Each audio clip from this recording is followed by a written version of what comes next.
The biggest thing that we can do to manage and then reduce the size of the bureaucracy is to get the federal government doing tasks only assigned by our Constitution to the federal government. Amen to that.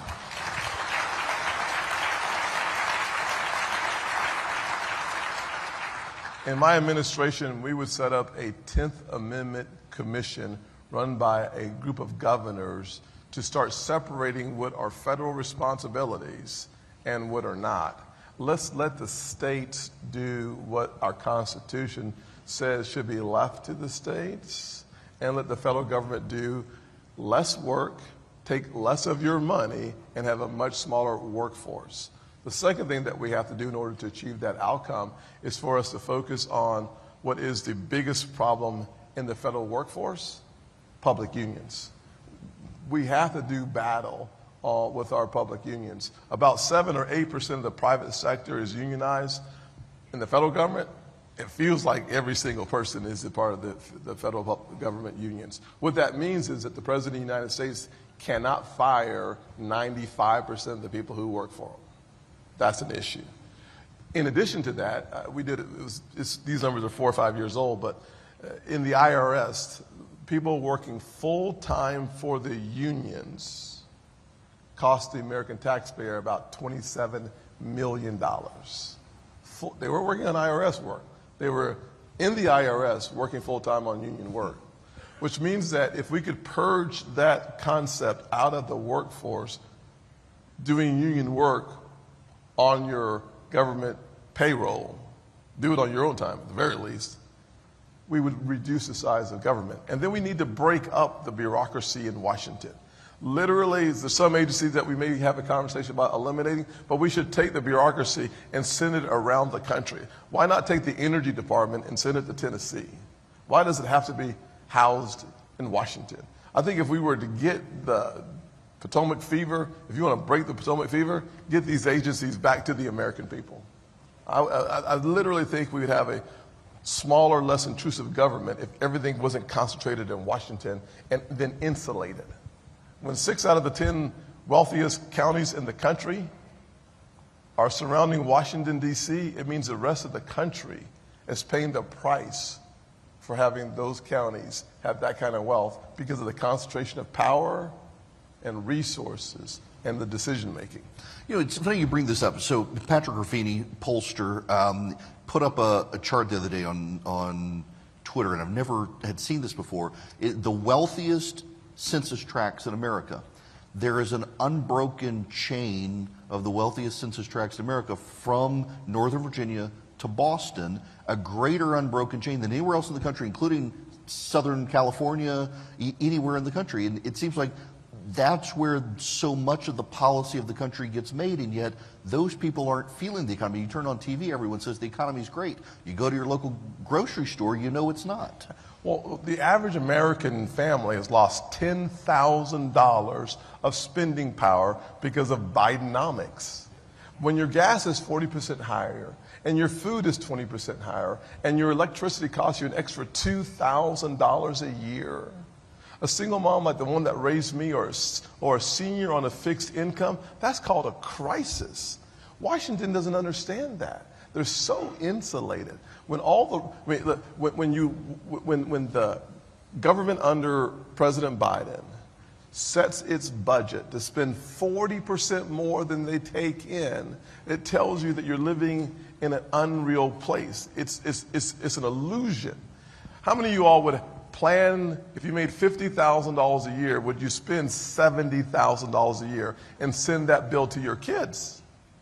Yeah, I actually would, by the way. Yes. My kids would. She's sitting right there. She's going to be an engineer. I was going to say, as an asterisk, some of you guys don't like your kids, so maybe you would. Now I know who they are. Young ladies, I'm so sorry. I'm so sorry. You're used to this, okay? I'll talk with Eric off stage and we'll figure this out. But in America, we bring in $4.8 trillion of revenues. And President Biden has decided this year he's going to spend $7 trillion. It's immoral. It's unethical. It's just wrong. And we have to have a president who understands you don't print and spend trillions of dollars leading to 16% inflation and then do a tour of the nation talking about how good your economic policies have been. We just saw a 20-year high in the price of the average mortgage breaking 7%. It's devastating first-time homeowners, devastating our economy, and the Federal Reserve had 12, I think it is now, consecutive rate increases trying to push down the inflationary effects in the economy, leading to some instability in our banking system. That's why the Fitch and the rating agencies have been downgrading and anticipating more downgrades of our country and of our banking system. Why?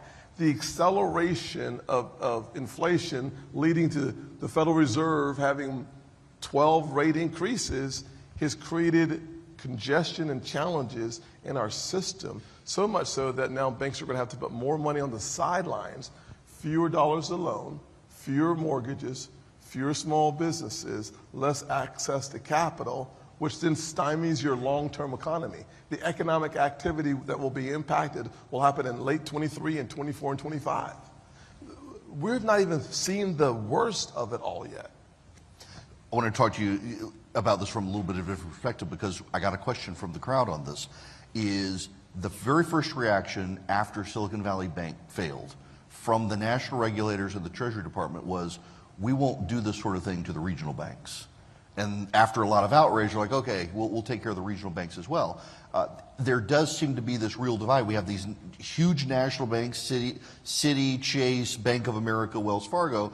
Then we have great regional banks around the country that are helping farmers and they're helping small businesses that Washington doesn't seem to want to treat them like the big guys. Yeah, I will simply say that one of the failures of the FDIC and the Fed on Thursday, March the 10th, I think it was, or March the 9th, when SVB started to go belly up, was their inaction was costly to the tune of over $20 billion to everyday Americans. It's the amount of money that will be fed through the system to pay for the failures of the Silicon Valley Bank failure.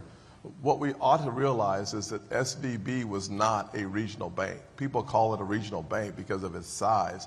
It was a very complex, layered commercial bank disguised as a regional bank. Most of our regional banks are really healthy. The truth is that Silicon Valley Bank had 94% or more of their deposits uninsured. Your average regional bank has about 70% of the deposits insured. So it was an anomaly. And they were so concentrated in the Silicon Valley Bank area, in Silicon Valley, that it was just a very bad situation made worse by the amount of their deposits uninsured. But that is an anomaly as it relates to our regional banks. Our regional banks are strong. Unfortunately, what the regulators and supervisors decided was to not sell most of the assets in First Republic or SVB to smaller banks. First Citizen bought SVB, which was overall good, but they sent First Republic's assets to JP Morgan. And so what they did was they made too big to fail, so to speak, even bigger.